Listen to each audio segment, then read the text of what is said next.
There's on, there's off, there's alive, and there's dead. What does dead mean? Sir, open your eyes. What will we experience when we die? Will science find new ways to bring us back? Open your eyes and prepare to face the moment of death.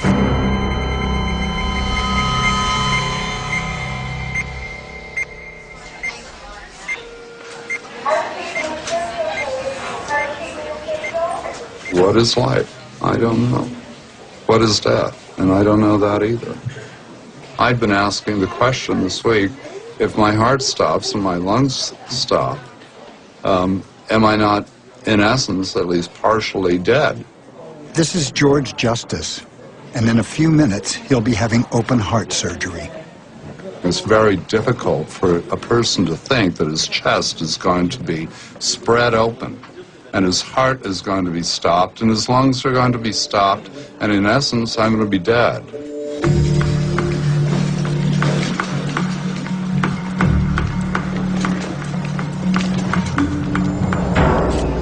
It's a procedure performed tens of thousands of times a year, and each one blurs the moment between life and death. 8, 10, 14, 16, 18. I was telling them, isn't this whole thing glamorous and sexy just like on Grey's Anatomy? I said, Sandra Oh's got nothing on me. Yeah, okay, well, that's good. You can be This is Dr. Kathy Magliato. She's working with Dr. John Robertson to replace George's damaged arteries.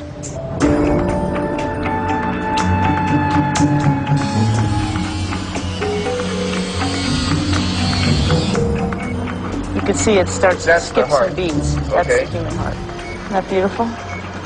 George's heart has beaten continuously from the time it was in the womb. And now, with one injection, it's going to stop. It's the same agent they would use in San Quentin, only they won't restart it. So right now, the heart is completely stopped. Let me show you. If I pick it up, it's basically stopped.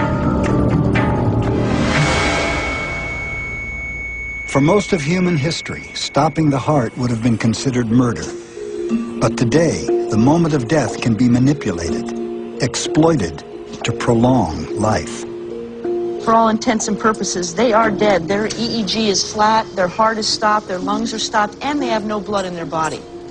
And somehow we are able to bring them back from that. And to me, that's where you're really pushing the envelope of death. What is the moment of death? Is it when we take our last breath? When we think our last thought? When our heart stops beating? After 2 hours, George's heart will be restarted, and his moment of death will have been postponed. But what happens when the moment of death hits unexpectedly, as it does for most of us?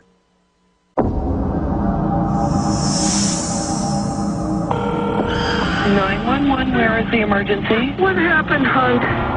Speak to me. Talk to me. Hello. Hi, where are you? Please send an ambulance right away. Okay, what's your name? I looked down the sidewalk and I thought I saw a pile of clothes on the ground. And as I came closer, I realized it was my husband. He was lying there with his mouth open and his eyes wide open. I was looking at the face of death. Bill Bonder has just become another victim of cardiac arrest. With no heartbeat and no breathing, Bill is clinically dead. There's no more oxygen reaching his brain, and the cell's machinery goes into panic mode. If he doesn't get oxygen within minutes, their furious struggle to survive will turn them into a toxic wasteland. They send signals. This is the beginning of the end. The cells will soon self-destruct. So there's this point where someone's mostly dead, and then there's the point where they're dead. This is Dr. Lance Becker. His job is to shift the moment of death. His enemy is time. One of the things that we've learned in the last few years about death is that it doesn't just occur at one moment. Death is a process. And so that is one of the frontiers, is sort of understanding this balance between life and death. Hurry up! up. Okay, ma'am, stay with me. I need to ask you some more questions. Is he conscious? He's dying. Help me. Is he conscious and breathing? He's on the floor. Okay, I am sending an ambulance, ma'am. Within a matter of about 45 seconds, a squad car pulled up, and they had a portable defibrillator. Paramedics were able to shock him back, so they were able to defibrillate him and bring his heart back. Now, the problem with that is he was down for some time, and every minute within cardiac arrest, one's mortality climbs by 10 to 15%. Ben Abella is Becker's partner at the Center for Resuscitation Science at the University of Pennsylvania. I've seen so many patients come to bad ends, and it's been frustrating. I wonder why we couldn't save them, and it's made a big impression on me over the years. What happened to Bill happens about 250,000 times a year in the U.S., and only about 5% of victims survive. Bill comes in and he's essentially brain dead. He's needing a breathing machine to keep him breathing. And so, of course, at that point, we're enormously afraid. How is Bill going to turn out? He was in a coma. That's what they told me, that he was in a coma. So I was really quite frightened. The boundaries are fuzzy to what death actually is. Science seems to now show us that when people's hearts stop, organs and tissues can stay in a sort of quasi-dead state for at least hours. And this is a big motivator for us in our science, because if that's the case, if death isn't a precise moment, maybe it can be modified. Maybe we can push that boundary. 1:30 a.m., 3 hours into Bill's coma. Bonder's cardiologist takes a gamble with a new therapy he's never used before. He wraps Bonder's body in a cooling device.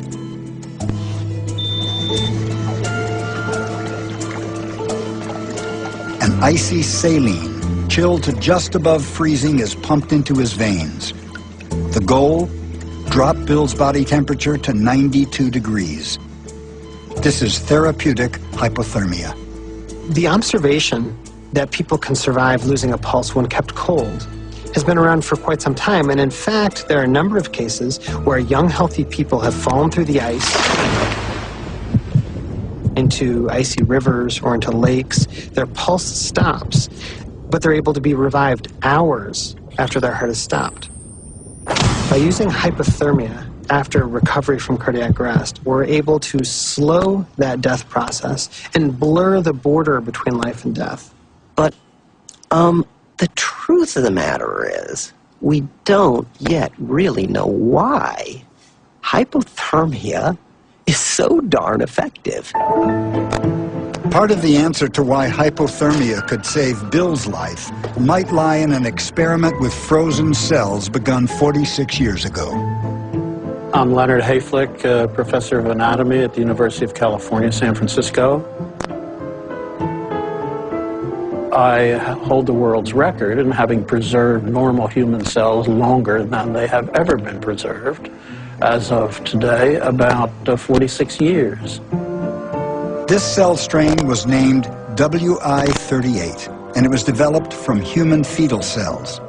WI-38 was used to make the first oral polio vaccine in 1962.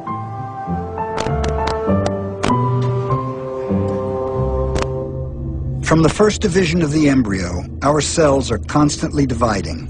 But no one knew how many times cells could divide before they eventually died. Hayflick discovered there was a limit, 50. This is called the Hayflick limit. I was stunned to observe that after 8 or 9 months of cultivation, those cells stopped dividing completely. So how does this apply to Bill? The cells Hayflick has kept for 46 years have not yet met their limit. The reason? Extreme cold. When the cells are stored at extremely low temperatures, liquid nitrogen temperatures, all division stops. And indeed, all metabolic activity stops. The cells are, in a sense, dead. Cold slows down virtually every aspect of biological activity. If cold can slow down cell life, perhaps it can also slow cell death. We believe it gives, if you will, a chance for the cell to catch up and to restore its normal health. By slowly returning Bill to his normal temperature, doctors hope to prevent a phenomenon that often occurs in cardiac patients. They're revived successfully, then die a few days later. Becker wanted to know why. What we discovered, it sort of surprised everyone. Because when we would take the oxygen away, the cells mostly just kind of sat there. But they didn't die. We figured we would give oxygen back and the cells would be happy. And what we found was just the opposite.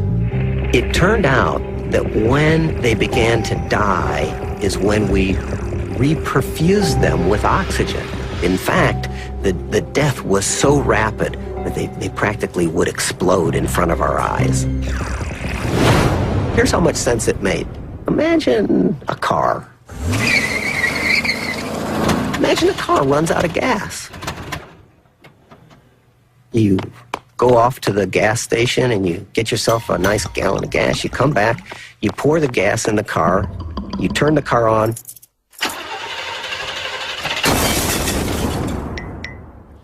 That's what we were seeing. And the question is, why would anybody build a car like that? The answer is they wouldn't.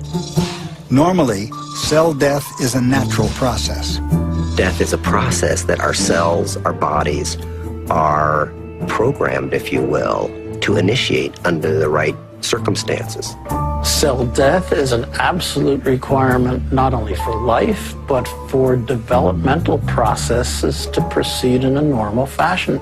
If our cells didn't die over a lifetime and we kept all of them and didn't lose them, then we would weigh as much as 50 million metric tons. But why would giving oxygen back to cells trigger the death process? Becker thinks it's because that oxygen violently reacts with the toxins inside the cells. The body does not intend for cells to die. It's an abnormal response to the lack of oxygen and then the sudden return of oxygen. This could completely alter the way we do business and save people. It may turn out that there comes a certain point where giving oxygen is not what we want to do. So part of what we realized is that if we just figured out a way to restore those cells, bring the oxygen back a little more slowly, we could save those cells. With hypothermia slowing down Bill's metabolism, his cells will need less oxygen. So the processes leading to cell death will be slowed as well. 5 days into Bill's coma, his wife Monica receives a call from his doctors. When I got the phone call from his nurse, she says, guess what? We took his breathing tube out, and he asked me, how did I get here? I mean, I died. People tell me, this is not your time. You would have been dead. So if it happens the next time, then it happens. And I kind of know what it'll be like if it does. The switch is turned off. No regrets. The switch is off and you're out of the picture. Most of us don't know what it will be like to die, but we've probably thought about it. Will we know we're dying when we're dying? What might we feel as our consciousness slips away?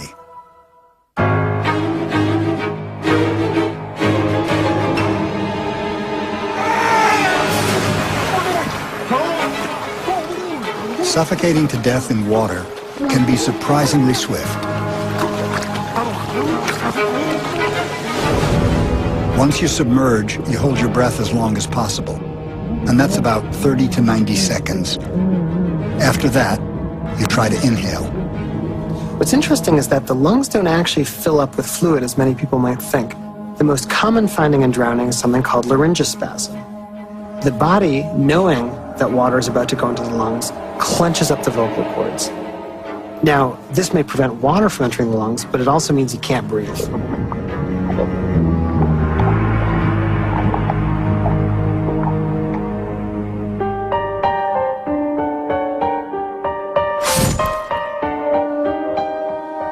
The trauma docs call it bleeding out, when blood loss is so rapid that organs begin to shut down. The body's response is to start shutting off organ systems that are deemed less necessary for life. The gastrointestinal tract, the liver, muscles in the arms and the legs, so that whatever blood exists in the body can be shunted to the brain and the heart.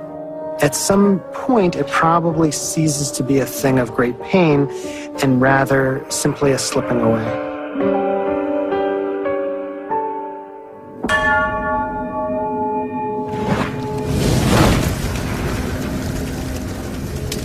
It's not the flames that usually kill, it's the smoke. Depending on the size of the fire, carbon monoxide can cause drowsiness in minutes.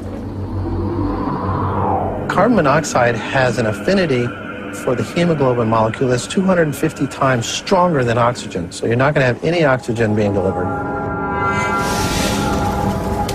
They're not really burned. The carbon monoxide put them into a coma even during their sleep, so that they never had any consciousness of the event or what happened.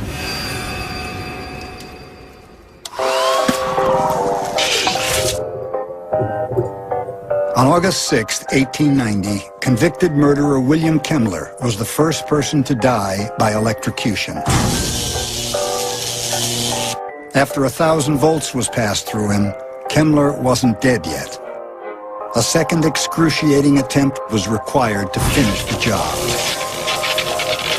When somebody dies from electric shock, you're going to short-circuit the nerves. You're going to short-circuit the electrical system of the heart. It's hard to say what might be happening mentally because the brain waves are being reset or changed by the electricity.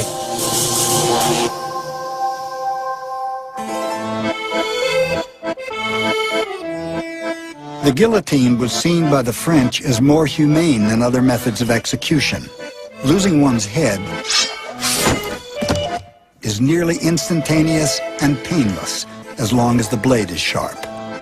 There's an old story of a Frenchman who was a neuroscientist. He had a colleague, and he was convicted of a crime and was going to be beheaded. And he said, we'll run an experiment.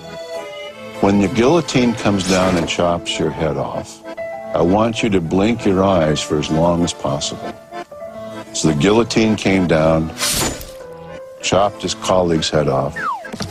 He ran up, grabbed the head, rotated around, and the head blinked for 11 seconds.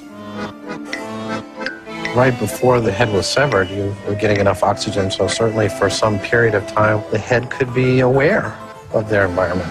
Certainly possible. Most of us won't die from a traumatic injury. But if trauma strikes, will the right decisions be made?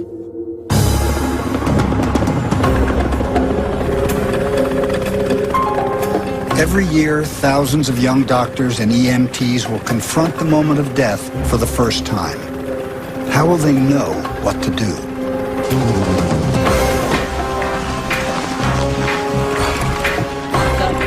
Vitals right now, we got a pulse rate of 154, satting at 93%, pressure is 73 over 41 still. You know, I think the biggest pressure of the emergency room is the unknown. They have to do a lot of thinking on their feet. They need to make life and death decisions very, very quickly. I can't get a pressure. We're going to get everyone clear? Latest pressure is 82 over 53. This is the simulation center at Hartford Hospital. It's where nurses, paramedics, and even experienced trauma docs come to hone their skills. You know, if you think about traditional learning is in a book. Well, we know that doesn't really apply to the real world.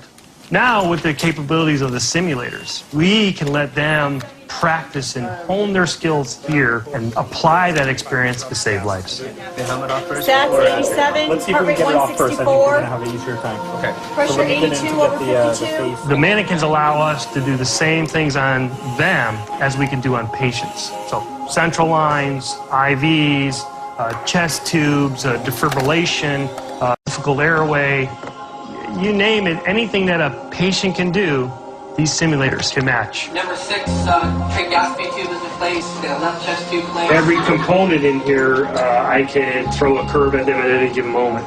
So you can make his jaw clench down, I can make his tongue swell, I can make his throat swell up as well, which requires them to put the chest tube in. Diminished breath sounds. Let's put a chest tube on the left side, please.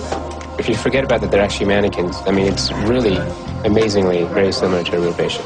I was nervous. I wanted to make sure I'm doing it right. It wasn't like a simulation. It was like real. I felt like, you know, we're saving somebody's life here. Okay, chest tube's in. Okay, let's secure the tube. If you do correct interventions on your patient, they will survive. Pass the numbers.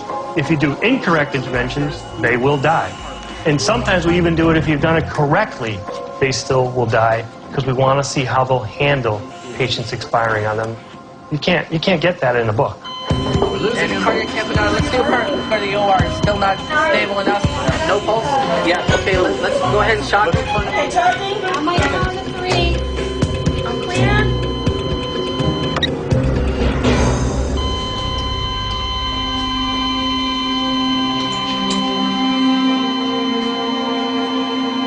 For the trauma team, one of the most difficult things to learn is when is a patient truly dead.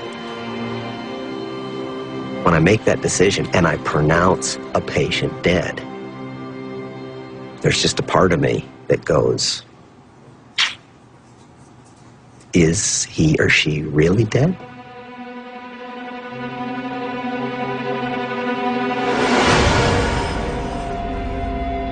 Determining the moment of death is not simple today, but going back a couple of hundred years, it was next to impossible. Foreshadowing the dilemma that doctors still face today, one 18th century French doctor stated that people didn't actually die until several hours after the traditional signs of death. And without modern medical technology, it was easy to make mistakes. There was a lot of hysteria that involved, this fear of premature burial. There were people who would say in their wills, cut my head off first, because I don't want any mistakes made. I don't want to be buried alive. One of the interesting things that cropped up from that was this facility called a waiting mortuary. They would put people who were presumed to be dead, and they would leave them there until they would start to decompose. Decomposition was really the only surefire way to know, okay, the guy's definitely dead. These waiting mortuaries, built in Europe beginning in the 1700s, were kind of like a mirror image of our present-day hospices. Instead of caring for the living as they drift towards death, the waiting mortuaries were populated with the questionably dead to see if they would come back to life.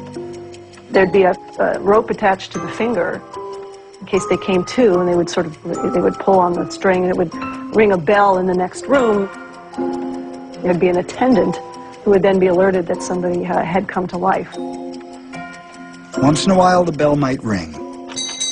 A false alarm, caused by the shifting bones of the decomposing body. The amazing thing was that in all the years that these waiting mortuaries were in existence, not one person ever came to. But there were more direct ways to test for lingering signs of life. There were a number of ways back before the stethoscope to determine whether or not somebody was dead.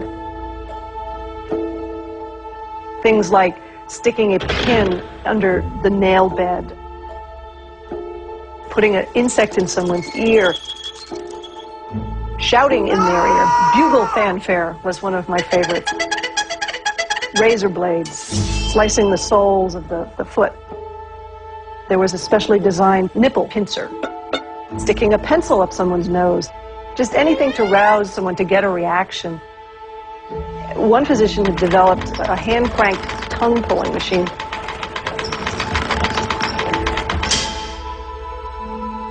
These techniques were all about answering the essential question: when is someone irreversibly dead?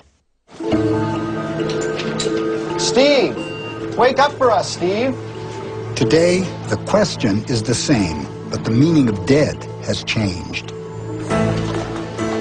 This is Dr. Paul Vespa and his team. Their beat is the neurointensive care unit, and one of their most critical tasks is to judge the moment when patients have crossed the line from deep coma to brain death.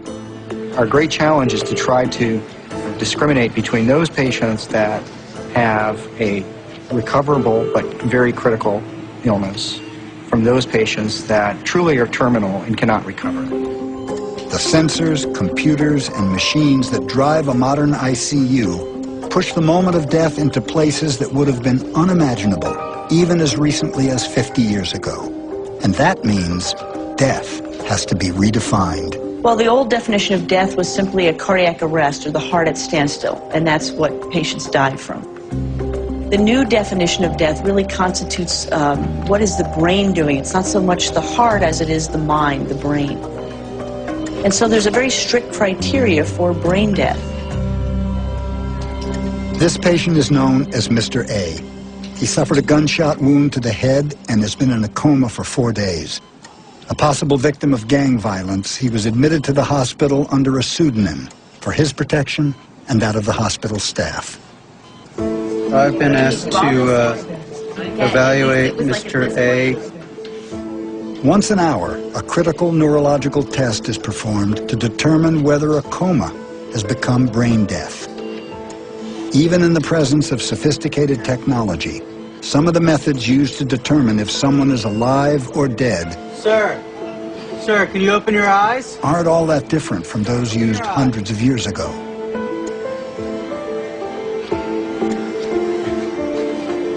I'm putting pressure on the nail bed. There's no movement. He's not responding to pain in his extremities. Looks like he's at the point where he doesn't even have reflexes.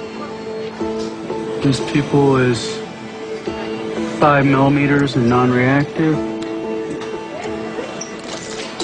His corneal reflex is absent. There's no gag response. And he doesn't cough, even when we stimulate the cough centers in the lungs. Do the doll's eye test. If the brainstem is intact, he should move his eyes accordingly with the movement of his head.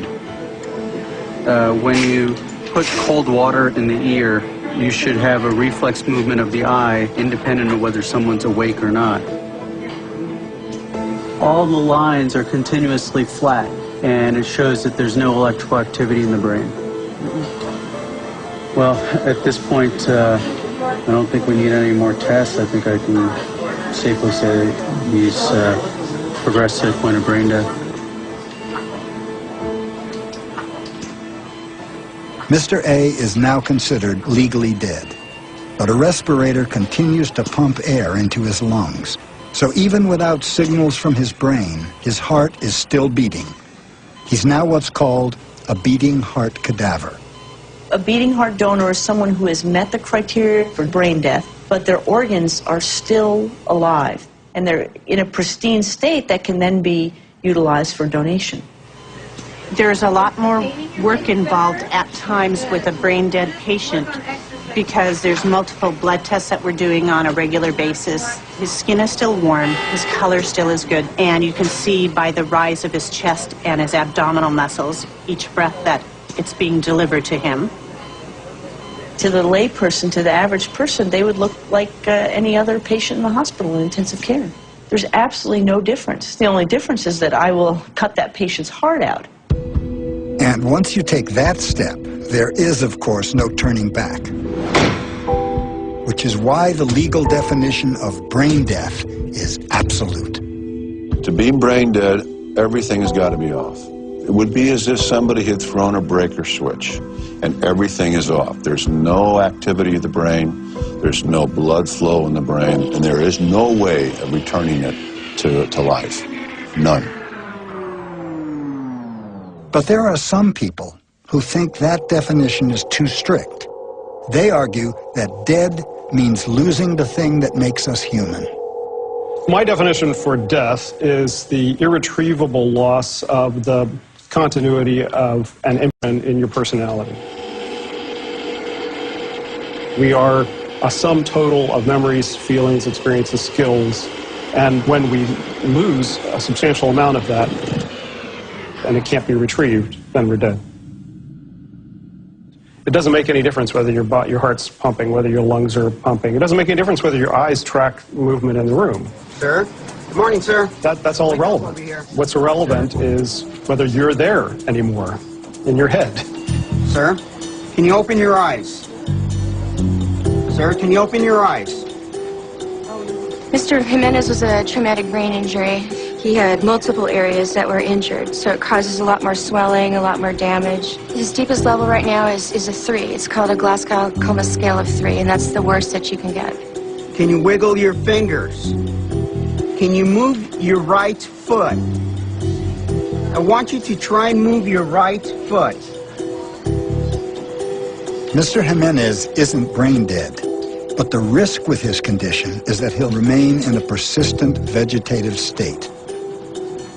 The question is that kind of existence life or death? There are people like myself who think that many people who are in persistent or permanent vegetative states should be treated as dead in the same way that people who are brain dead are. I think brain death and persistent vegetative state are ethically the same thing. This is the first time my dad has been sick like this.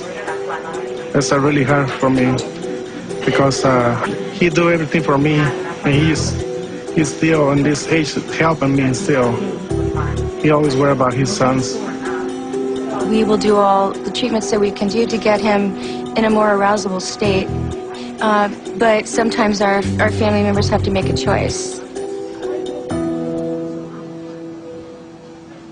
So in many ways, death is a question of your philosophy. There are some people that would consider that that person is dead. Other people would consider that life. And that is our debate. Who has the right to decide what is life and what is death? That was the issue at the heart of the Karen Ann Quinlan case in 1976. Quinlan wasn't brain dead, but in an irreversible coma. Her parents wanted her removed from life support, but doctors refused. So the Quinlans took the case to court, where their victory set a right to die precedent.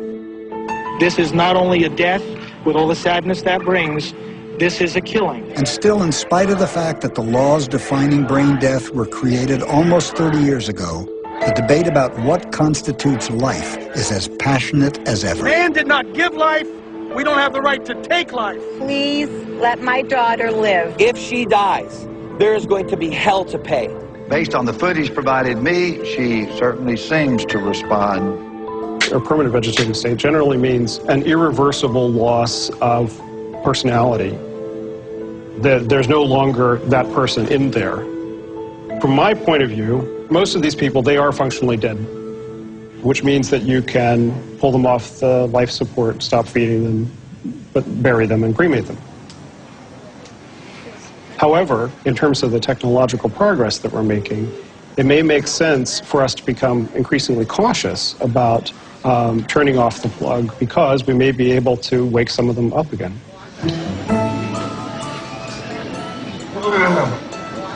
Hola, Manuel. ¿Cómo está? Bien? After 8 days, Mr. Jimenez has emerged from his coma. ¿Y su apellido? Amen. Very good. Mr. Jimenez came in a deep coma.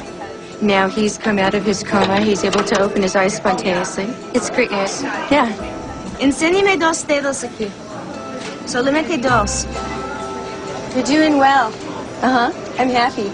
It's very fulfilling because sometimes it doesn't quite work out, you know, in this type of environment, and it's fun to see the patients improve right before us. Yes. Sometimes the patients leave and they are still in a halfway comatose state, But a year later, they'll come back and they'll come walking through the doors and visit, and we take pictures of them, and they're walking and talking and things like that. And then usually we all start crying.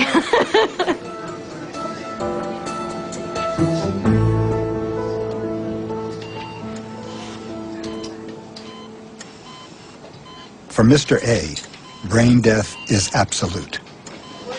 There's no more uncertainty about his moment of death. But the question we've all thought about is what happens next? When the body dies, where does the mind go? I think she hit us about 80 miles an hour. My left arm went through the back windshield. I had some facial lacerations. They said that I had flatlined for like 41 seconds, something like that. Michaela Roser, age 30. 13 years ago, she was nearly dead. Oh my gosh, I've been seeing this for a long time. What, they cut the top off? Yeah, that spot there is where that's my blood. The only thing that I really remember from the accident, I felt wind in my face, and I thought I was dreaming. The next thing that I remember from that point was being embraced, being hugged or held by someone. I couldn't see who that person was. Everything was white and fuzzy and bright and light. And I wasn't afraid. I wasn't afraid at all. Actually, it was an excitement. It was just like every emotion that you can possibly think of, as intensely as you can possibly think of it, all at one time.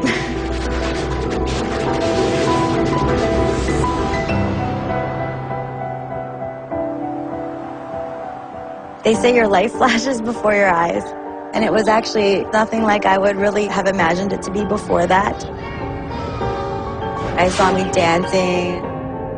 I saw me playing Ring Around the Rosie. I saw me with my grandchildren, and I don't even have children yet. And I realized that if I let go, I wouldn't be in this body, in this world, the way that I was used to. And at that point, it went from being just an overwhelming joy to a fight.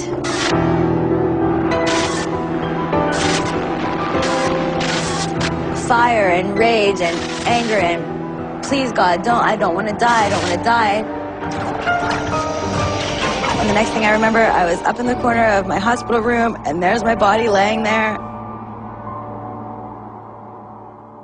I got lucky. I got to see what death's like. I got to make the choice to come back.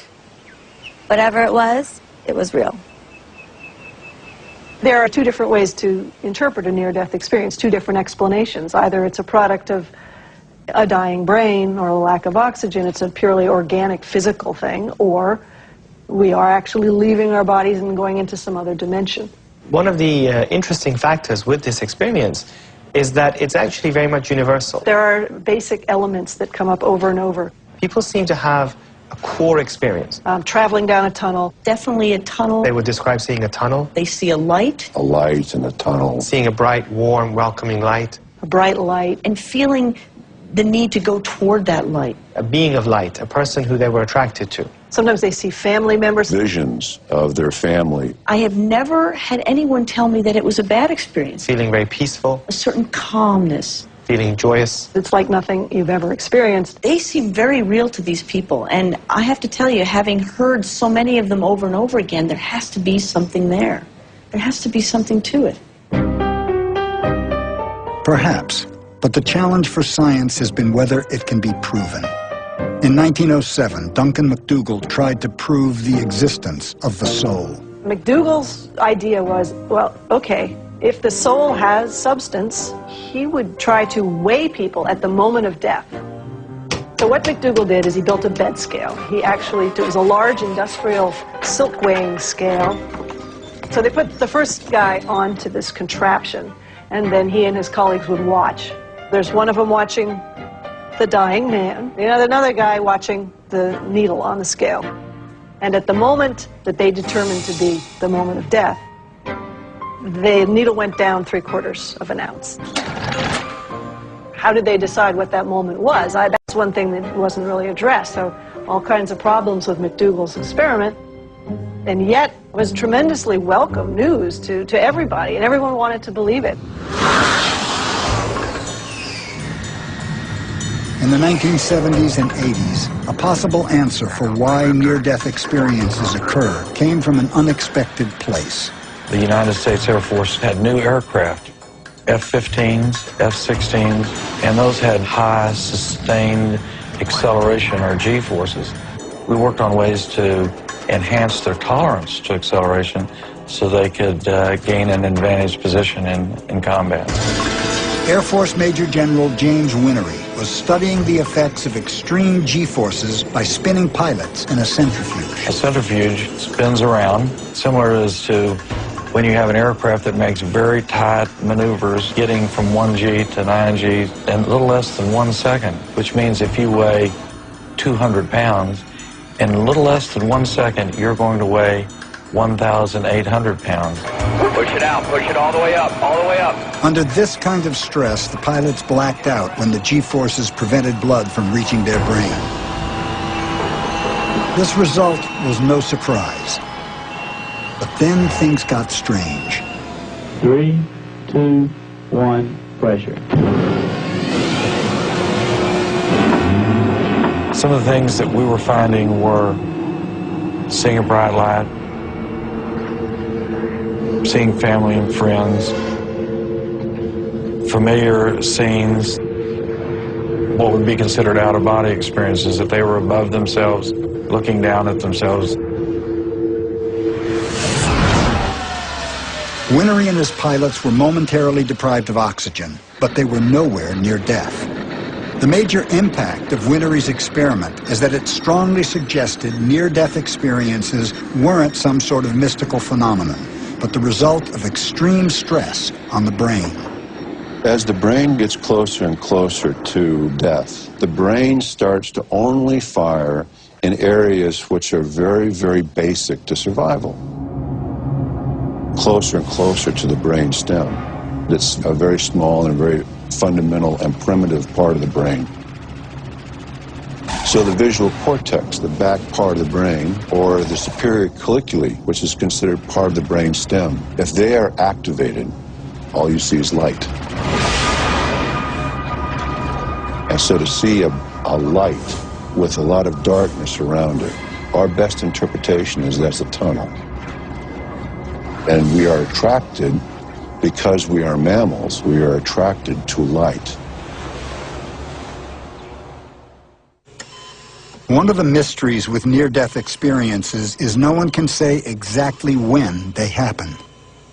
Are they happening as we approach death or as we return?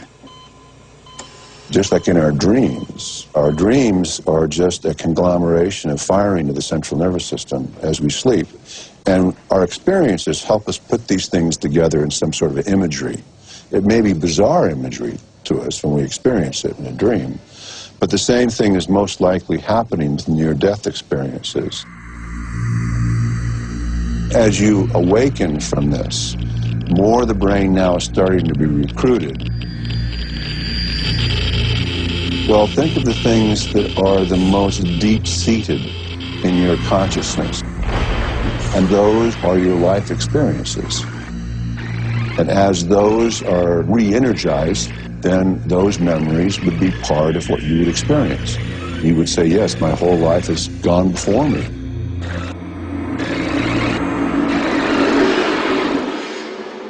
I worry that as you tell the story over and over again, you start to build on it, and it becomes real to you.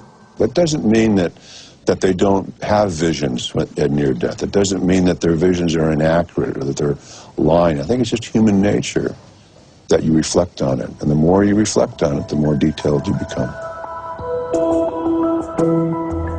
Many people are skeptical, and believe me, I would have even been skeptical if it would have happened to me. But it's so real. I can honestly tell you that if you listen to it and you believe that, or at least just give it a chance, that you'll learn a lot from it, because there is something spiritual out there. Skeptics who try to tell me, oh, it's just the drugs, this and that. Poo-poo, I don't care. I've had the best psychiatrist, the best psychologist. Al Sullivan is absolutely certain he wasn't out of his mind, but out of his body. You can't change my mind because the mindset is there. Something happened to me that really stuck with me. In the operating room, in comes Dr. Takata, whom I had never laid eyes on before. He introduced himself. Hi, Mr. Sullivan. Good afternoon. Dr. Takata. I'm Hiro Takata, and I'm a cardiovascular surgeon. And he told me what he was going to do. We're going to take veins from the legs, and also we take artery from chest wall, and we plan to do 4 or 5 bypasses for you. And I'm listening. You're going to do very well with this operation. Now, and all of a sudden, I don't have to listen to him telling me. I can see what he's doing. Because I found out that I wasn't there to listen anymore. I just left my body and watched. I can see, but I'm up looking down at that. Used to be me. It wasn't me, because the real me is up here watching. That's when they started putting stuff over my eyes and all kinds of drapes and blankets all around me. And I could see Dr. Takata and his people. And this is another thing. I could see through the operating table and me, and I could see what kind of boots he had on. At one point, he stepped back. The surgeon stepped back, and it looked like he's flapping his arms. And I thought, what in the world is he doing that for? Dr. Takata, when he's not operating and trying not to contaminate his hands, will put his hands close to his chest and point with his elbow. That is just a part of the, my signal here now. I send to scrub nurse or people around me who assist me with the operation. He was orchestrating, do this, do that, do that. And it did seem very foreign to me what he was doing. Al Sullivan would not know of this peculiar behavior of Dr. Takata. I did not tell him that. I cannot explain how he saw these things under the complete sleep of anesthesia. Even if he was conscious. It would be impossible for Al to see Dr. Takata's stance or arm movement because Al is behind a drape that blocks the vision of the patient, and his eyes were taped shut. So explain that to me. Explain that through chemicals or some of the other scientific explanations. Please explain to me why that man knows that. There is no explanation for that in current neuroscience. I personally and professionally am not afraid of saying that I don't know, because that's the way we learn. And 20 or 30 years from now, maybe somebody else will be able to explain it. Maybe. But until that happens, the impulse to understand how the mind might survive the body will continue to drive us to look for possible explanations. The first rule of thermodynamics says that energy can neither be created nor destroyed. And consciousness, by some people's definition, is a form of energy. And if that's the case, that energy is going to persist even after death. Whether or not it's ordered energy that could still, order a pizza or say hello is another issue. But if science were to one day prove, beyond the shadow of a doubt, that when you die, your soul leaves your body and it goes someplace else, it persists, it carries on, then there is no death. And what do we do then?